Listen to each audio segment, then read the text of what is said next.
Hey guys what's up. तो क्या हाल चाल है आप सबके। आई होप कि जैसे भी हो बहुत सही हो। आज की जो कहानी है वो काफ़ी ज़्यादा डिस्टर्ब कर देने वाली कहानी है। मान लीजिए आप एक शहर में जाते हो, एक एक घर में रहते हो, एक अपनी नई दुनिया स्टार्ट करने की सोच रहे हो। वहाँ पर ही आपकी लाइफ में एक व्यक्ति आता है, एक अनजान व्यक्ति।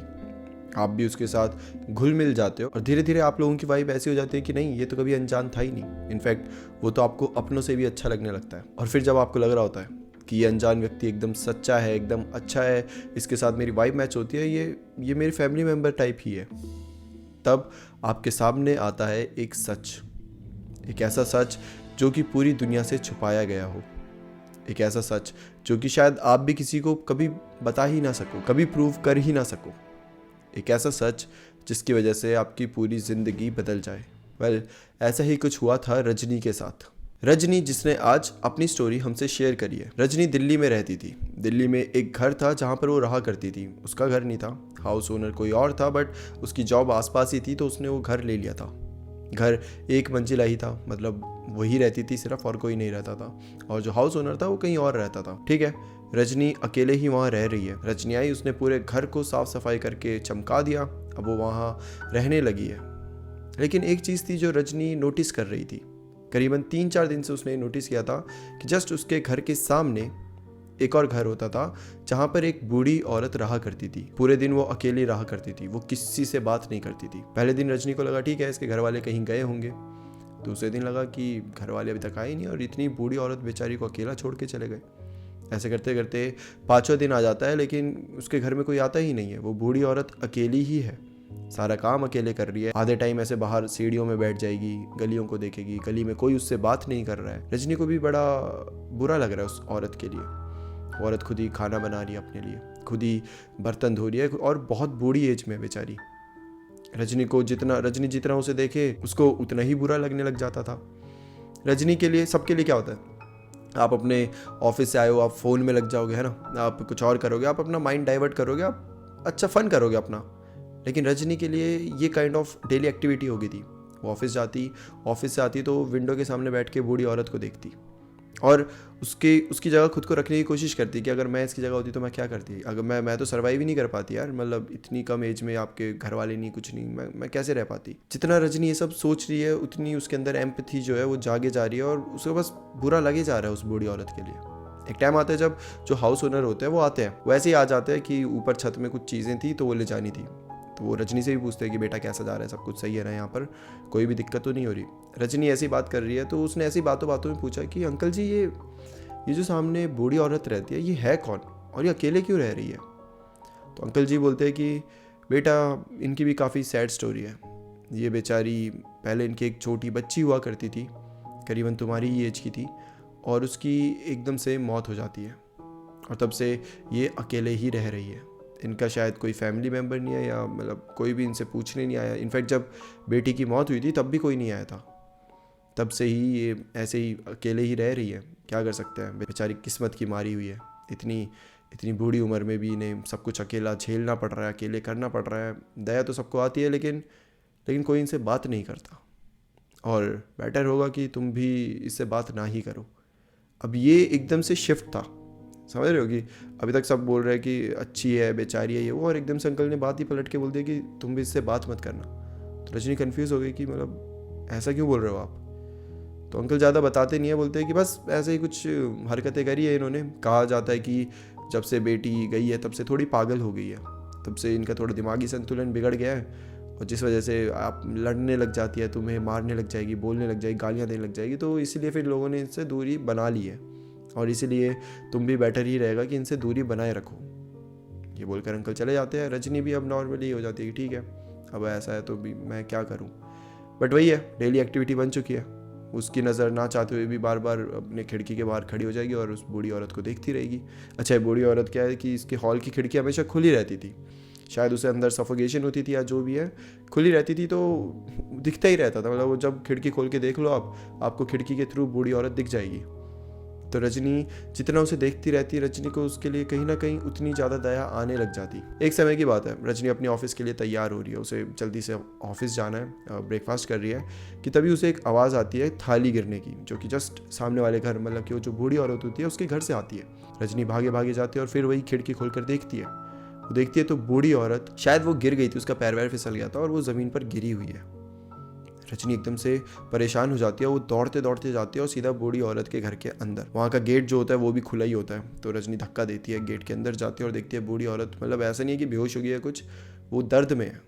रजनी उसे उठाती है, उसे उठा के एक जगह रखती है, उसकी मरहम पट्टी करती है, उसके वहाँ पर बाम लगाती है, मूव लगाती है, और उसके बाद जब थोड़े बहुत वो ठीक हो जाती है तो रजनी पूछती है, आंटी जी आप ठीक हो ना, आपको कुछ हुआ तो नहीं?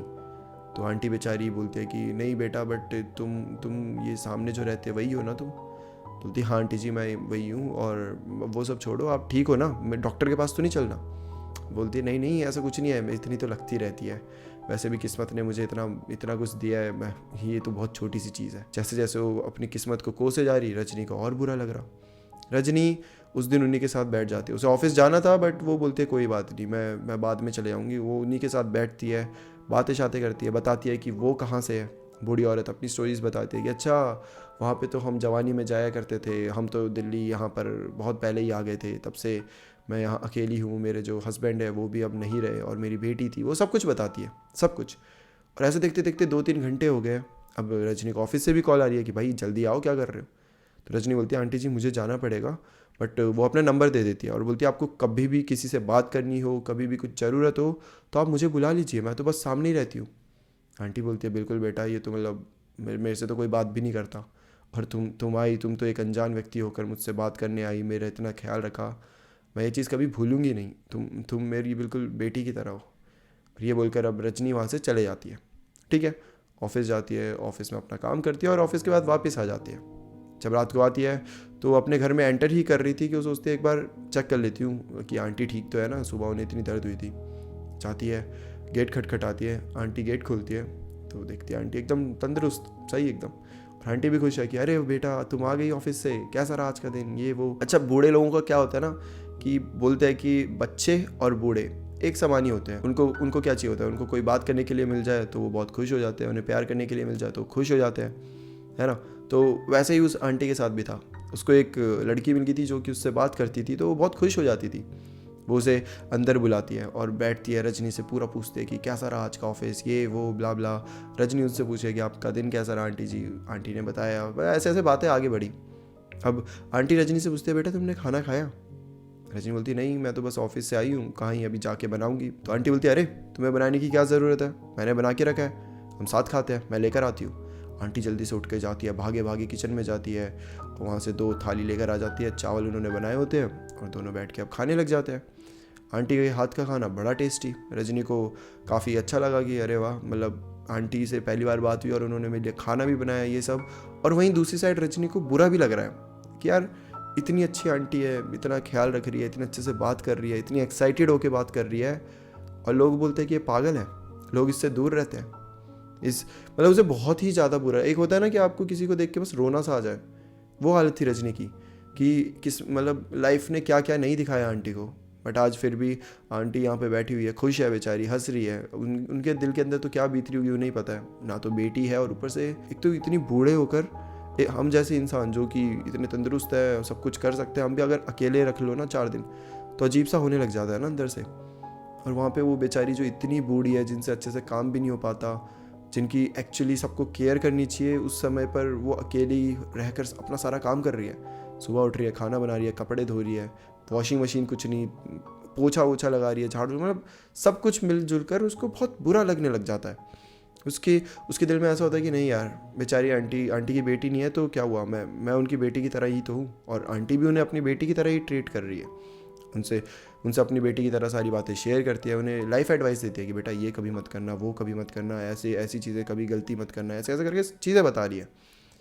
अब ये दोनों ऐसे ही करते करते करीबन 1 महीना हो जाता है।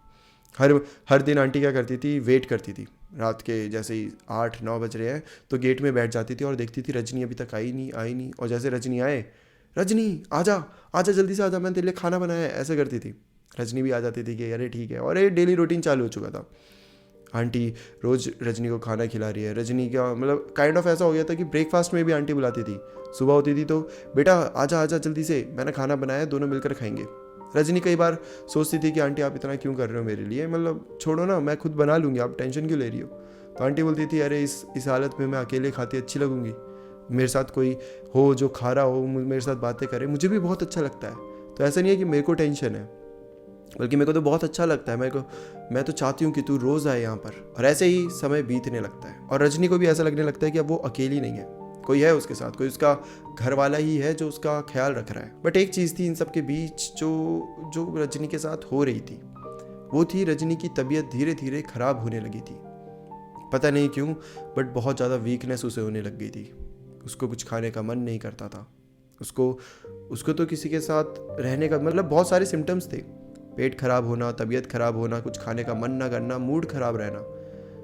वेल रजनी को धीरे धीरे लगने लगा कि कहीं ये आंटी के खाने की वजह से तो नहीं, कहीं होता है ना आपको खाना पचता नहीं है, किसी ने कुछ अलग तरीके से बनाया होता है, उसमें अलग इंग्रेडिएंट्स डाले होते हैं और जो कि आपको रास नहीं आते। तो रजनी क्या करती, अब उसने सोचा कि यार अब ना थोड़ा आंटी का खाना बंद करना पड़ेगा, वो पता नहीं क्या डाल देती हैं। और रजनी ने ये भी कभी पूछा नहीं कि आप नया खाना लेकर आती हो, बासी भी हो सकता है, कब का पड़ा हो पता नहीं, है ना। बूढ़ी आंटी है बेचारी, राशन कहाँ से लेकर आएगी, और लेकर भी आएगी तो एक साथ लेकर आ जाएगी, चलता रहेगा वो टाइम टू टाइम। तो रजनी को थोड़ा ऐसा लगने लगा, उसके दिमाग में आने लगा। उसने आंटी को तो ऑब्वियसली ये सब नहीं बोला, बट अब रजनी ऐसा करती कि आंटी आती तो आंटी आ रही है कि आ जा बेटा खाना खाते हो। तो 3-4 दिन तो रजनी ने बोला नहीं आंटी मैं बाहर से लेकर आई हूँ, वो खाते हैं, बाहर से खाने लग गए। फिर आंटी ब्रेकफास्ट के लिए बुलाती सुबह सुबह, तो रजनी बोलती नहीं आंटी आज मूड नहीं है, या फिर मैंने खा लिया, या फिर आज ऑफिस का बहुत काम है मुझे जाना पड़ेगा। ऐसे ऐसे करके इनमें चीज़ें चलने लगी। ऐसे करते करते एक हफ्ता बीत गया और एक हफ्ते से रजनी ने आंटी के हाथ का खाना नहीं खाया था और उसने नोटिस किया कि उसकी तबीयत में थोड़ा सुधार आ रहा है। तो कहीं ना कहीं रजनी को ये श्योर हो गया था कि हाँ मतलब जो भी हो रहा है आंटी के खाने की वजह से हो रहा है। अच्छा ठीक है, अगला दिन आता है, रजनी वही करती है सेम कि बाहर से ले आई है और आंटी वहीं खड़ी हुई है। रजनी आई और आंटी फिर उसे बुला रही है और इस बार रजनी को अब ना कभी कभी क्या होता है कि सेम चीज़ रिपीट होती है ना, तो जो आपको बहुत अच्छी लगने लग जाती है वो कहीं ना कहीं इरिटेटिंग लगने लग जाती है। रजनी को भी थोड़ा इरिटेटिंग लगा कि यार अब रोज़ जाके आंटी बुला रही है उन्हीं पे खाओ, मेरे को अपने हाथ का खाना है, मुझे अपना खुद बनाना है यार, और मैं क्यों ऐसा करूं कि हर बार बहाने क्यों दूं कि नहीं आज मैंने वहाँ से खा लिया। ये मैं ठीक है 1-2 बार देना बनता है, लेकिन हर बार रजनी को ऐसा लगने लगा था कि वो अब फेक बन रही है, उसे वो बोलना पड़ रहा है जो वो चाहती ही नहीं बोलना। वो सीधा बोलना चाहती है कि नहीं आंटी बस अब मैंने बना लिया, मैं अपना खुद खा लूँगी, आप टेंशन मत लो, आप अपना काम करो, ठीक है हम मिल लिया करेंगे। और ऐसे नहीं है कि हम मिल नहीं सकते या आपको ज़रूरत है तो, लेकिन रोज़ का वही खाना, रोज़ वही चीज़ें करना बोरिंग हो गया। तो रजनी ने सीधा जाके बोल दिया कि आंटी जी मैं ना आगे से अपना खुद बनाया करूँगी और आपको चाहिए तो मैं आपके लिए भी बनाया करूँगी। तो आंटी ना नाराज़ हो जाती है, अब बोलती है कि ठीक है तो जाकर मेरे हाथ का अच्छा नहीं लगता तो जा बना ले अपने हाथ का, खाती रहे, मेरे को भी कोई शौक नहीं है तेरे लिए बनाने का। और ये बोल के आंटी चले जाती है। रजनी बोलती है चल कोई नहीं, क्योंकि जैसा मैंने बताया था कि बूढ़े लोग बच्चों की तरह होते हैं, वो खुश भी जल्दी हो जाते हैं तो वो नाराज़ भी जल्दी हो जाते हैं। अब रजनी अपने घर चले गई है और अपना खाना खुद बना रही है, खुद खा रही है, सब कुछ नॉर्मल पहले की तरह चल रहा है और काफ़ी सही लग रहा है उसे कि चल ठीक है यार। एक अब काइंड ऑफ ये मुसीबत ही हो गई थी ना कि आपको रोज़ किसी के घर जाना है, खाना पड़ रहा है, तो उसने बोला चल ठीक है यार अब ये बेस्ट है। अब रजनी एक चीज़ नोटिस करती है कि वो जब भी विंडो के पास बैठी है और बाहर देख रही है तो आंटी ना गुस्से में ऐसे रजनी की तरफ देखती रहती। वो विंडो के पास ही बैठती है आंटी और रजनी की तरफ देखती रहती और गुस्से में एकदम। रजनी को ये बड़ा अनकंफर्टेबल लगने लगा कि यार क्या हो गया आंटी को, ये ऐसे गुस्से में क्यों देख रही है मुझे। और 1-2 बार नहीं, जब भी वो विंडो के पास जाके देखती, मतलब एक ही दिन में अगर वो 10 बार देख रही है तो 10 में से 8 बार उसे आंटी ऐसे देखती मिल रही है और एकदम गुस्से में उसको। रजनी ने अपनी खिड़कियाँ बंद कर दिया यार कि भाई ये तो अजीब ही हो रहा है यार। एक उसको अंदर से भी बहुत अजीब सी फीलिंग आ रही थी, जब आपको कोई ऐसे गुस्से में देखता रहे और हर टाइम आपको देखता ही रहे तो आपको भी बड़ा अनकंफर्टेबल लगता है। सेम रजनी के साथ भी हो रहा था। अच्छा अब अगली रात की बात होती है। रात के 7-8 बजे रजनी अपना काम करके वापस घर की तरफ आ रही है कि आंटी वहाँ खड़ी है और वो गुस्से में कह रही है कि आजकल तूने मेरे हाथ का खाना छोड़ दिया ना, नहीं खाती तू, अपना ही खाना खाना होता है तेरे को, मैं ऐसा भी क्या बना कर दे देती थी जो तुझे बुरा लगता था। रजनी को समझ नहीं आ रहा कि उसे इतना क्यों सुनाया जा रहा है यार, इतने बुरी तरीके से उसे क्यों ट्रीट करा जा रहा है। रजनी कुछ बोलती नहीं, वो चले जाती है अपने घर। अपने घर जाने के बाद रजनी काफ़ी रोती है। एक्चुअली उसने ये कभी एक्सपेक्ट नहीं करा था कि आंटी जिन्हें वो अपने फैमिली मेम्बर की तरह ही मानती थी, वो कभी उसे इतना सुनाएगी सिर्फ खाने की वजह से और इतना कुछ भला बुरा बोल देगी। तो रजनी बहुत रोती है और उसके बाद ठीक है, सब कुछ अपना नॉर्मल हो जाता है। रजनी ने भी सोच लिया था कि अब मैं आंटी से बात ही नहीं करूँगी, छोड़। वो ओनर सही कहते थे, पागल है ये, कुछ भी करती रहती है और बिना बात के फालतू में लोगों को सुनाती है, मैं भी नहीं करूँगी बात। ऐसे करके फिर 1 महीना करीबन निकल जाता है। अब ना ये आंटी रजनी से बात करती, ना रजनी आंटी से। इनफैक्ट रजनी की जो डेली एक्टिविटी होती थी कि रजनी विंडो खोल के आंटी को देखती थी कि ठीक तो है ना, सही सलामत है, क्या कर रही है, उसने वो भी बंद कर दिया था। कुछ नहीं देखती बाहर, ना ही आंटी अब उसे घूर के देखती, सब कुछ बिल्कुल नॉर्मल जैसा हो गया था। एक अनजान व्यक्ति थे जो बीच में मिले, थोड़े से बातचीत हुई और अब वापस से अनजान हो चुके थे। लेकिन 1 महीने बाद कुछ ऐसा होता है जो कि रजनी ने कभी सोचा ही नहीं होगा। रजनी नॉर्मली अपना काम कर रही है कि तब आती है पुलिस सीधा आंटी के घर में घुस जाती है। रजनी देख के हैरान कि पुलिस क्यों आई है। बाकी जो गली वाले थे वो भी ऐसे ही देख रहे थे, मतलब अपनी अपनी छत में खड़े होकर, और रजनी भी देख रही थी। पुलिस आती है और आंटी उन्हें सुनाए जा रही है कि तुम पागल हो, ये हो वो, गालियाँ दिए जा रही है कि परेशान करके रख दिया, ऐसा ऐसा करके, और पुलिस चले जाती है। पुलिस आई, उन्होंने कुछ अंदर चेक वेक करा या जो भी करा और चले गई। 1 घंटे बाद चले गई और आंटी उन्हें गालियाँ दिए जा रही है। रजनी को समझ नहीं आ रहा कि पुलिस यहाँ क्या कर रही थी। एक बूढ़ी औरत जो कि अकेले रह रही है, पुलिस को वहाँ पर क्या मिलेगा। तो रजनी को समझ ही नहीं आ रहा है कि यार ये क्या हुआ। अच्छा, जो रजनी होती है अब वो क्या करती है, वो छत में चले जाती है। छत में क्योंकि वहाँ पे बाकी गली के लोग भी खड़े ही थे, तो जब वहाँ पर जाती है तो वहाँ पे उनके जस्ट बगल में, ऐसे घर से घर जो चिपके होते हैं, तो बगल में जो रह रहे होते हैं वो भी छत में ही होते हैं। तो उनके पास जाकर पूछते हैं कि आखिर क्या हुआ, ये यहाँ पे पुलिस क्यों आई थी। तो बोलते हैं तुम्हें नहीं पता क्या। मुझे नहीं पता कुछ भी, मतलब मुझे क्यों पता होगा। तो बोलते हैं कि तुम्हें हमने कई बार उस औरत के साथ देखा है, तुम्हें उस औरत ने कुछ बताया नहीं। रजनी बोलती मतलब बताने वाली क्या चीज़ थी, मुझे कुछ समझ नहीं आ रहा आप क्या कह रहे हो। तब फिर बगल वाले बताते हैं कि ये जो औरत है ये एक डायन है, एक ऐसी डायन जिसने अपनी ही बेटी निकल ली। रजनी बोलती कि क्या मतलब, मेरे कुछ समझ नहीं आ रहा आप क्या कह रहे हैं। फिर वो बगल वाले पूरी चीज़ बताते हैं, पूरी कहानी बताते हैं जो कि पास्ट में हुई थी। ये कहानी है आज से करीबन 10 साल पहले की, जब इस गली में काफ़ी खुशहाल जिंदगियां चल रही थी। हर कोई खुश था, हर कोई अपने काम से काम रखता था। ये गली वाले आपस में मिलकर काफ़ी फेस्टिवल इंजॉय करते थे। मतलब यहाँ पर मुस्लिम भी रहते थे, हिंदू भी रहते थे। हिंदू मुस्लिम का फेस्टिवल इंजॉय करते हैं, मुस्लिम हिंदू का फेस्टिवल इंजॉय करते हैं। दिवाली के दिन हर कोई एक दूसरे को ग्रीट कर रहा है, ईद के दिन सब एक दूसरे से गले मिल रहे हैं। ऐसी मतलब ये काफ़ी अच्छी गली थी जहाँ पे काफ़ी अच्छे लोग रहा करते थे। तब एक फैमिली इस गली में आती है। एक औरत होती है, उसका हस्बैंड होता है और उनकी एक छोटी सी बेटी होती है। शुरू में तो गली वाले उनका बड़ा वेलकम भी करते हैं कि अरे वाह, मतलब आप यहाँ पर आए हो, आप एक बहुत अच्छी गली में आए हो, यहाँ के लोग काफ़ी अच्छे हैं और हम सब आपका ख्याल रखेंगे, आपको किसी भी चीज़ की ज़रूरत हो आप हमें बताइएगा।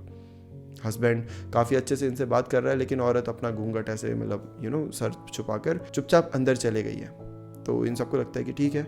और कुछ लोग ऐसे होते हैं जहाँ पे औरत इतना बोलती नहीं है और मर्द ही ज़्यादा बोलता है, तो ये शायद वो फैमिली हो। अब धीरे धीरे गली में एक चीज़ नोटिस होने लगती है कि आए दिन ये जो औरत और उसका हस्बैंड दोनों आपस में लड़ते रहते।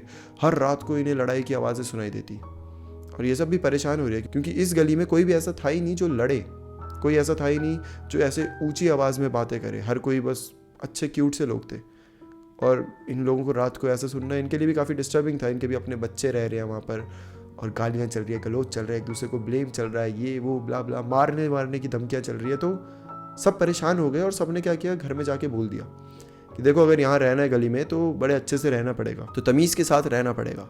जिस तरीके से तुम रह रहे हो ये किसी को भी अच्छा नहीं लग रहा।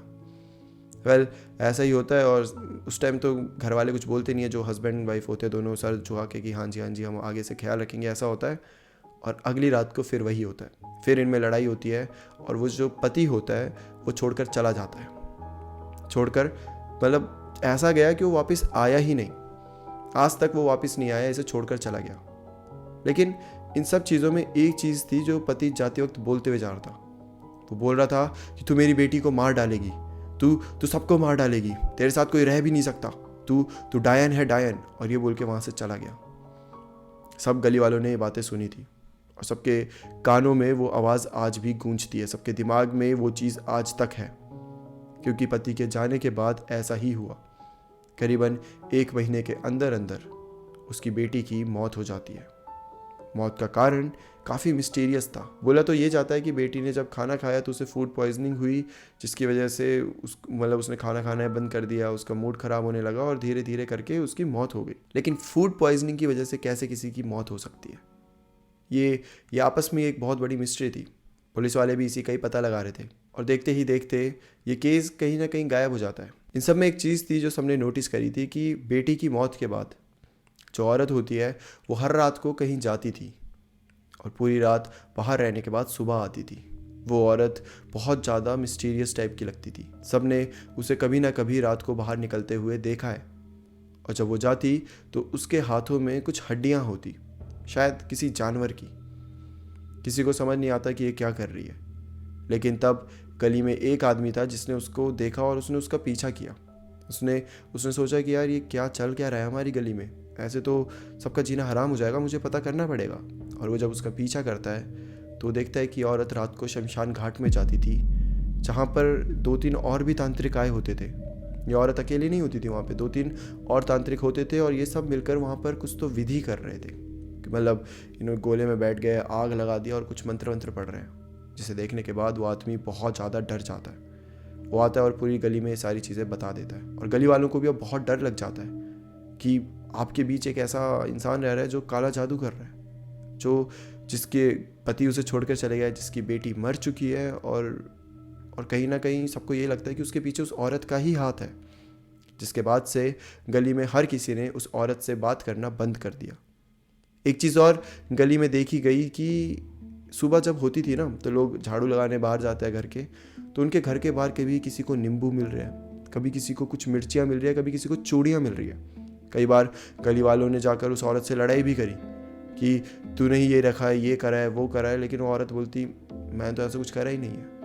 और ना कहीं आपको एक अंदर से भी डर रहता है, जो ये काला जादू ये सब करते हैं इनसे ज़्यादा आप दुश्मनी लेना नहीं चाहते, इनके आप वो ना नज़रों में आना नहीं चाहते ज़्यादा, क्योंकि आपको भी नहीं पता कि ये लोग कहाँ कब कुछ कर दे, तो आप ज़्यादा कुछ बोलते भी नहीं हो। तो बस लोग जाते हैं, उनसे धमका के आते हैं कि आगे से ऐसा कुछ किया तो हमसे बुरा कोई नहीं होगा, हम मार देंगे, ये कर देंगे, वो कर देंगे, मतलब करने लग जाते और फिर आ जाते अपने घर। लेकिन ये औरत कभी सुधरती ही नहीं। अगले दिन फिर किसी और के घर के बाहर ये सब चीज़ें मिलती। अब जैसे मैंने आपको बताया था कि गली में लोग काफ़ी अच्छे थे, इनसे ये नहीं होता था कि भाई लड़ाई करना, ये करना। ये तो क्यूट से लोग थे, है ना, प्यारे लोग जो कि ऊंची आवाज़ में भी बात नहीं करते थे। और अचानक से इस औरत के आने के बाद पूरी गली में ये माहौल हो चुका था। आए दिन इनकी लड़ाइयाँ हो रही है इनसे, आए दिन ये लोग ऊंची आवाज़ों में बात कर रहे हैं, इस औरत को सुनाए जा रहे हैं, गालियाँ दे रहे हैं और सबके नेचर ना बदलने लग गए थे। और सभी गली वालों ने ये चीज़ नोटिस करी थी कि मतलब हम ऐसे थे ही नहीं यार, लेकिन जब से ये लोग यहाँ आए तब से हमारे भी अंदर बहुत चेंजेस आ रहे हैं। और इसी वजह से कई सारे गली वालों ने अपनी गलियाँ चेंज कर दी, अपने घर, ये जो मकान थे ये छोड़कर कहीं और रहने लगे, जिनमें से एक हाउस ओनर भी था। हाउस ओनर भी मैंने बताया ना कि वो कहीं और रहता था और वो अपने घर को किराए पे छोड़ के चला गया था। यही एक रीज़न था कि हाउस ओनर भी, उसने भी सोचा था इस गली में इस औरत के सामने रहना बहुत ज़्यादा खतरनाक है, हम तो ऐसा नहीं कर सकते, और ये सोच के हाउस ओनर भी चला गया। और फिर ये जब बातें रजनी को पता चली तो रजनी हैरान हो गई। पुलिस भी आए दिन आती जाती रहती है, क्योंकि कोई ना कोई कंप्लेंट करता ही रहता है कि कभी हमारे घर में ये सब हो रहा है, आप जाओ इस औरत को जाके देखो, किसी के घर के बाहर नींबू मिल रहा है। मतलब आज के टाइम में भी नींबू मिल रहे हैं, चूड़ियाँ मिल रही है, वुडू डॉल्स मिल रही है, तो लोग आए दिन पुलिस को कंप्लेंट करते हैं कि भाई जाके एक बार चेक करो यार, ये क्या करते रहते हैं ऐसे करके। तो पुलिस भी ऐसे 3-4 महीने में एक आध बार आकर देख लेती थी कि औरत क्या कर रही है। और यहाँ से रजनी को जब ये सब चीज़ें पता चली कि जिस औरत को मैं एक अच्छी आंटी, एक अच्छी औरत, एक अच्छा इंसान समझती थी, वो ये सब कर रही है, तब रजनी इन सबको एक चीज़ बताती है कि अंकल, मैं भी उनके घर जब जाती थी तो मुझे खाना खिलाते थे और मुझे भी फूड पॉइजनिंग हो रही थी, मुझे भी यही सब चीज़ें हो रही थी जो उनकी बेटी को हुआ था। तो अंकल अपना सर पकड़ के बोलते हैं कि तुम्हें बताया नहीं था क्या किसी ने कि इनके पास नहीं जाना? बोलते हाँ, मेरे को ओनर ने बताया था कि इनसे दूर रहना है डॉल। तो अंकल बोलते तो फिर क्यों गई तुम? क्यों भाई, ऐसे अनजान व्यक्तियों के पास मत जाया करो, ये दिल्ली है। यहाँ पे तो वैसे ही एक अनस्पोकन रूल है कि आपको कभी भी अनजान लोगों से कभी भी इंटरेक्ट नहीं करना चाहिए, उन पर भरोसा नहीं करना चाहिए। तुम ऐसा क्यों कर रही हो? तुम अभी भी वो खाना खा रही हो? लड़की बोलती नहीं, मैं अब तो नहीं खा रही, इनफैक्ट मैंने 1 महीने पहले छोड़ दिया था ये सब खाना वाना, क्योंकि मुझे लग रहा था कि मेरी तबीयत उनकी वजह से ख़राब हो रही है। तो अंकल बोलते सही किया, अब जाओ और जाके किसी मंदिर में जाके एक बार पूजा वूजा करा लो भाई, हो सकता है इसने कुछ काला जादू तुम पर भी कर दिया। और रजनी तो पूरी तरीके से डर चुकी है। वो बेचारी अपने पूरे घर परिवार को छोड़कर अकेले यहाँ रहने आई है और उसके साथ ये सब मतलब क्या ही हुआ। अगले दिन वो जाती है, एक अच्छे से मंदिर में जाती है, पंडित जी को सारी चीज़ें बताती है। पंडित जी वहाँ पर उसके लिए पूरी पूजा वूजा करते हैं और बताते हैं कि तुम जो खा रही थी उसमें एक्चुअली कुछ मिला हुआ था, जिसकी वजह से तुम्हारे अंदर चेंजेस आ रहे थे। शुक्र है तुमने वो खाना मतलब बंद कर दिया, वरना अगर तुम खाती ही रहती तो तुम्हारे साथ कुछ भी हो सकता था। तुम्हें वो अपने वश में ला सकती थी, क्योंकि खाना एक ऐसी चीज़ है, आपके ऊपर मंत्र कर दिया, कुछ कर दिया, वो एक जगह है, लेकिन खाना अगर आपने किसी के दिया हुआ खा लिया जिसमें कुछ मिला हो तो आपकी बहुत ज़्यादा एनर्जी वो चीज़ ड्रेन कर जाता है और सामने वाले के पास बहुत ज़्यादा पावर आ जाती है, क्योंकि उसने कुछ चीज़ आपको खिला दी है। तो कभी भी किसी के हाथ से तो खाना ही नहीं है। रजनी पूजा वूजा करने के बाद बहुत गुस्से में थी, बहुत गुस्से में। उसका तो मन कर रहा था कि मैं आंटी को जाके पीट दूँ, उसे जाके सुना दूँ, उसे जाके बोलूँ कि कैसे उसने किसी का भरोसा तोड़ा है, कैसे कोई उसके लिए इतना उसको अपना फैमिली मेम्बर मानता था और कैसे वो उसी चीज़ का फ़ायदा उठा रही थी। बहुत गुस्सा था, लेकिन फिर वही डर, क्यों फालतू में पंगे लेना, क्यों फालतू में अपने पैर पे कुल्हाड़ी मारनी है। ऐसे लोगों से जितना दूर रहो उतना अच्छा। अगले ही दिन रजनी अपना घर चेंज कर देती है और अब कहीं और रहने लगी है। लेकिन वो एक दिन था और आज का एक दिन है। रजनी ने उस दिन के बाद से कभी भी किसी भी अनजान व्यक्ति पर भरोसा करने की गलती उसके बाद से नहीं दोहराई। इनफैक्ट अब तो अनजान व्यक्ति से बातें भी नहीं करती, और अगर कभी करती भी है तो उसके बैक ऑफ द माइंड में सब चलता है कि नहीं भाई, ये कुछ भी निकल सकता है, कुछ भी कर सकता है, तो अपनी सेफ्टी अपने हाथ। वेल, ये थी रजनी की स्टोरी और ये थी उस औरत की स्टोरी। आज तक ये प्रूव नहीं हुआ है कि उस औरत की जो बेटी थी उसके साथ क्या हुआ और क्यों उसे पुलिस आज तक पकड़ नहीं पाई, क्यों उसके खिलाफ कुछ भी सबूत मिल नहीं पाए। एक तो ये काला जादू ऐसी चीज़ होती है जिसमें आपको प्रूव करना बहुत मुश्किल हो जाता है। आप पुलिस के सामने जाकर क्या बोलोगे, इसने मंत्र पढ़े और मेरे साथ ये हो गया, इसने मुझे खाना खिलाया और उसके बाद मेरे साथ ये होने लगा। कोई विश्वास ही नहीं करता, हमारा लॉ तो इन्हें मानता ही नहीं है। ऑल्दो काले जादू को लेकर अब थोड़े बहुत स्ट्रिक्ट लॉज आए हैं, बट स्टिल ये सब प्रूव करना बहुत मुश्किल है। वेल, ये थी रजनी की story. That's it for today. फिर मिलते हैं किसी और टॉपिक के साथ। और अगर आपके भी नोन में कोई ऐसा इंसान है जो ये सब चीज़ें करता है, आपको जरा सा भी शक है कि वो ये सब चीज़ें कर रहा है, तो सही टाइम है उससे दूर होने का। इतना दूर हो जाओ कि उसको दिखो भी मत, क्योंकि ये लोग सही में बहुत डेंजरस होते हैं। That's it for today. फिर मिलते हैं किसी और टॉपिक के साथ। तब तक के लिए bye bye and take care.